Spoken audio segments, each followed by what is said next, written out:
There's several ways to make this D. The D is 2nd fret,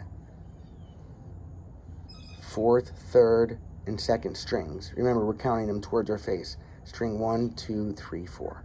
So barring or squishing down those 3 is the chord. You can do 4 or 5 different versions of this, really. Here's the one I like almost the most. I keep my finger here, and I only pick these 3 strings. If I want to get this one in there, I've got to either pull my finger out enough to where it's leaving this 1st string open under there, which requires some more years of practice. Some people might be able to do it just because of the nature of your hand. It took me a couple years to be able to bend my finger back that way. And then that opens that string up. So I'm getting 2nd fret, 2nd fret, 2nd fret, open, or I don't worry about it. I clamp all the 2nd fret, and then I just don't strum the last string. This gives me all of the notes needed to make the chord completely. This would be an extra note. That is just an extra A note, and I have an A right here. So if you listen, they even sound exactly the same. So a little bit out of tune, or they would sound exactly the same. Now, so if I'm playing it here, I don't have to play it there. Okay, I have the chord. I'm just not going to hold it this way and strum this string because this note is not on the chord. It's a chord, but it's not the D chord, okay? We want the D, that's this. So of the ways to make the chord, I want to show you each one separately. A subtitle for this video can be all the ways to make the damn D chord. Okay, number 1 is to simply bar down. Let me show you what's happening here. Here's your C chord, right? C, C sharp, D. The alphabet of music is A, B, C, D, E, F, G. A space or a black key, if you will, between each white key of the piano, if you will. Except there is no space between E and F, and there's no space between B to C. Those go white key to white key on the piano, no black key between them. Otherwise, it's A, black key, B, no black key, right to C, white, black, C sharp, D, white, black, D sharp, E, white, F right next to it, white. Now, each string of the piano is just like a keyboard, okay? Except it's starting on the note that we tuned it to. In this case, there's G. So G, G sharp, A, right? So I'm getting my A note there. I don't need this extra A note in the bottom. When we're taking the C chord, we're playing the notes that make the C chord, okay? G, C, E, and there's another C note right there. A sharp, B, no space, C, okay? Now, take the C shape. Right now, we don't have to push here because this nut is doing the job for us. But if I want to make a C sharp, let's say, well, then you just move everything 1 fret. There's a C sharp, and guess what's right next to the C sharp? The D. You guessed it. You guessed it. Excellent. So there's your D. And you just have to move that one. Here's D sharp. Here's an E. Now, so second way to make the D chord. First is just bar this and either hold this string so that it doesn't ring out when you strum it, or let your thumb come to rest gently, or your pick if you enjoy a pick. Let your pick come to rest gently on the string below the ones that you're working with, okay? If you want to hear these 3, then I'm just going to keep it like this and not play the bottom one. Now, that's one way to play the D. Just bar down. The second way to play it would be actually employ the pinky. It has a nice little ring to it. That little higher D note in there as well. And it works any place the D works. This form of D, so does this. These are all interchangeable. It depends on the player's choice. Strength of your hand, size of your hand, and where you're coming from and where you're going to. So, when I'm on the G chord, this song is toggling between G and C, right? G, C, G. Now, going from the D back to the G isn't as easy, right? Going from the G to the D ain't easy. Sorry. Can't help myself. That was too easy. Now, G, G, G. So I can strum here. I can keep my G formed.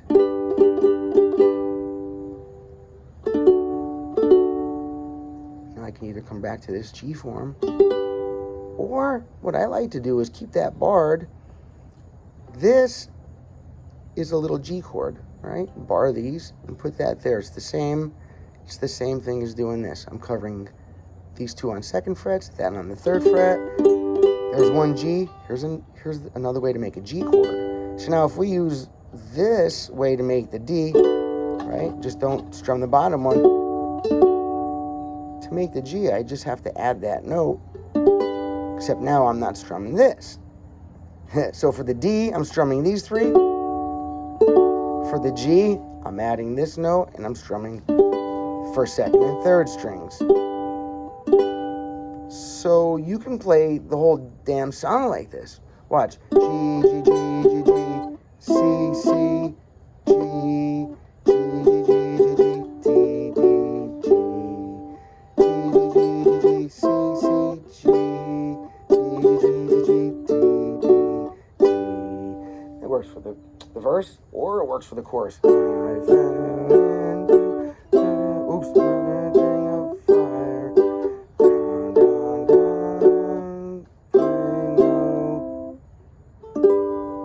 Right down on that.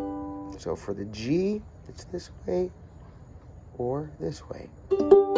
Some people's fingers like this better. Does not matter. As long as you're touching those right frets, that's all that counts, okay? So you got da, da, da, da, da, da. Now, there are other ways to make the D chord.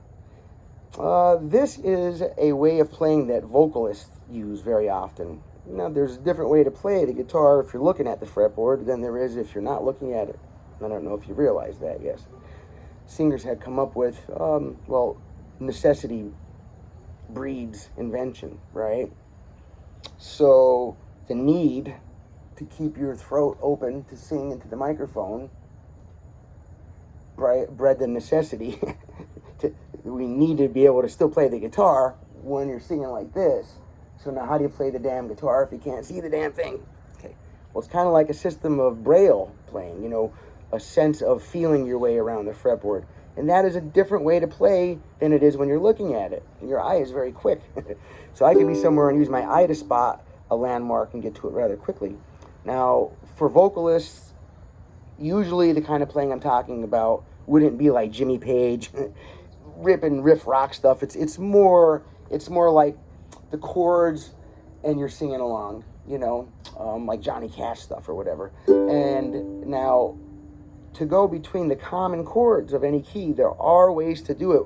It allows us to feel our way around. It's one of the very, very main reasons for using a capo, is once you get used to this braille way of playing the guitar, then you could just do it in every key. Don't have to ever look at the fretboard again, all right? So now, what happens is, while on the traditional G chord, now, this is a D on the guitar. How confusing, right? It's a G on the ukulele. But in this G chord form, you got the chords that we use with it, next to it, can be felt instead of seen. So here's the G. To go to the D, you leave this finger on there. That's the common note between the D and the G chord, is this A, okay? So you leave this, this is your C, D note right here.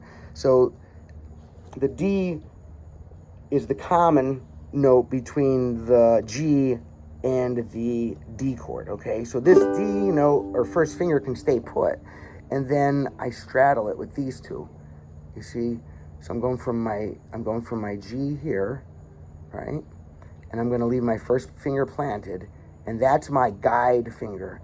This one slips above it, this one slips below it, and I don't have to see that. My hand can feel, my fingers here can feel it straddle that and straddle that. And by the way, that is the smallest footprint that the human hand can make on a fretboard. Okay, that is designed to be the most efficient, smallest area that one's hands can apply to the fretboard. You see some of these larger gentlemen, like the famous Israel, the ukulele player. He was a mammoth man, and he had gigantic, girthy fingers. But still, the fingertips, when you put them together like this, can cover a fret, okay? First finger, and then the other one straddle it, and that gives you the smallest footprint. So small frets, big hands, you got to make a small footprint. So this is one way to do it. And now I don't have to move that first finger. That stays there like a guide the whole time.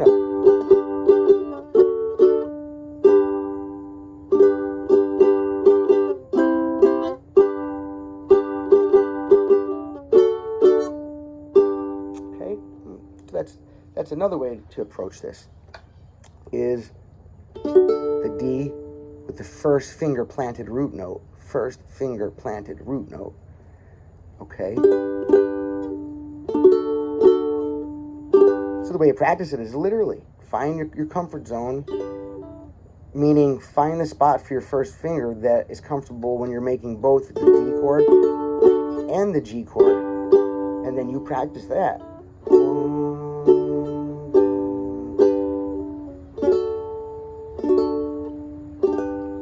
Back and forth and back and forth and back and forth. Every single one of these options should be second nature. Every single one of them. Because there will be a time and a place for each one. And you'll make that decision so quickly in your mind, you won't be aware of it. Your hand will do it because it's the most efficient thing to do. Okay? You won't have to think about it. These techniques become muscle memory after you do them so many times. If you're practicing properly. If you're practicing too fast, you're practicing your mistakes.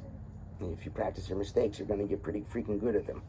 So, number one, slow the hell down.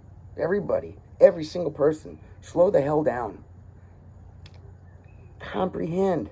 Listen to what you're doing. We are playing an instrument of sound, of frequency. Feel the vibrations. Listen. Use your ears. Don't just think, I want fret 1 and look there and hit it. If it sounds wrong, you're wrong. Even if you were supposed to hit that fret. If it sounds wrong, it's wrong. So maybe you're out of tune. Maybe you're pushing it too hard. Maybe you're not pushing it hard enough. Maybe the song's in a different tuning. Maybe the person who wrote the tablature out was wrong and they wrote the wrong note for you, right? Use your ear. Use your ear, number one. Use your ear. Only after you're in tune. Once your instrument's in tune, then you can use your ear, and it's the most powerful skill you have in your box. Now, if your instrument is not in tune, it doesn't mean anything. You don't have any foundation for your listening. Okay, you'll hear sounds, but they won't be notes. Big difference. Notes add up together to make chords. Sounds just make noise, unless you're lucky. Now, we'll get on to the next version here. G, G, keep your first finger planted, D.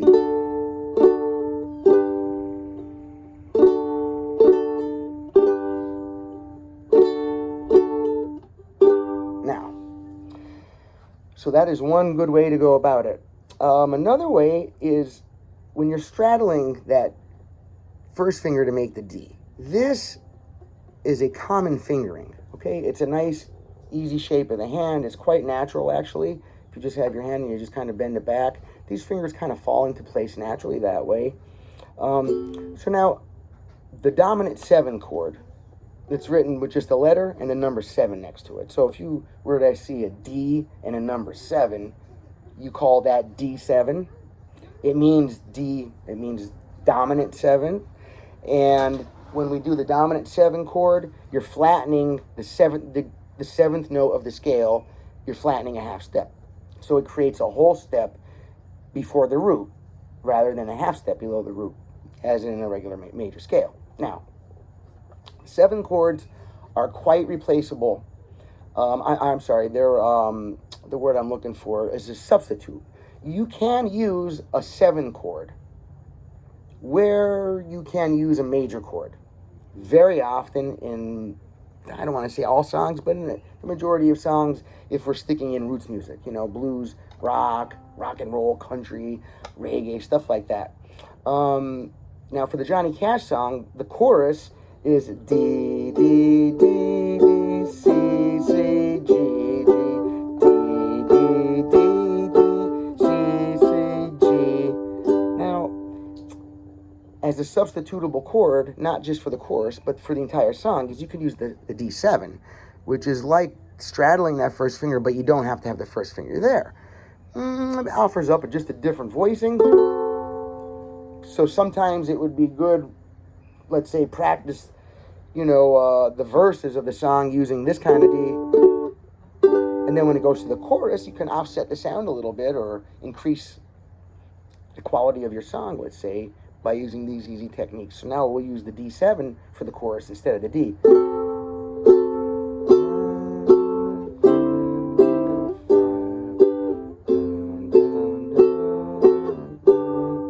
Oops. But also, if you can't make that whole D chord yet, whether you're not strong enough to bar this down, or let's say you start the song off and you're strong enough to bar at the beginning of the song, and then halfway through you start to get a cramp in your hand. It's very normal for that to happen to people while they're playing. Well, then you change your plan. You start off the song this way, right?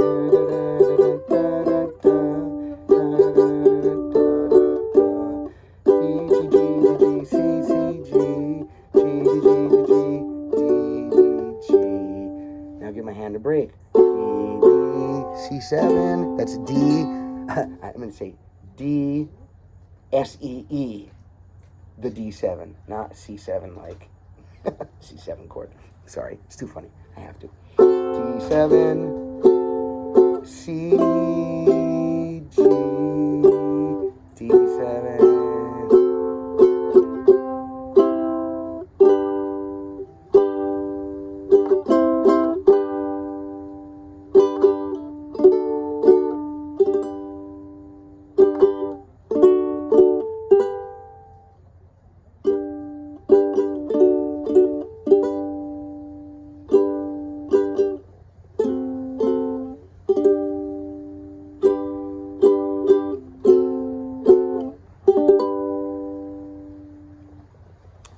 G, version 1, G, version 2, whatever works for you, depending on what part of your hand hurts least at any one given time. D, version 1, which I didn't show you yet. It's just these 3 fingers. That works for most people. If you can keep that pinky up off that bottom string and just leave enough room to grab that. Now, some people's hands are big enough that they can put one finger here and one finger to take both of those. And that's okay, this works. It's just a little harder to switch that much of a movement. So I don't prefer this one, but you should certainly know how to make it. There's the D chord. And you can hit that bottom open because there's nothing in its way now. Remember, if we're barring all of them, you don't hit this string because that note is not in the D chord. But if you're barring them all and you don't hit that string, then that's okay. If you want to hit the string, you have to either pull your finger out to avoid it or add the note of the chord. All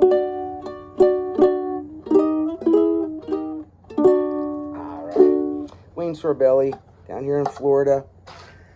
Some ukulele, guitar, we'll just call it fretboard fun.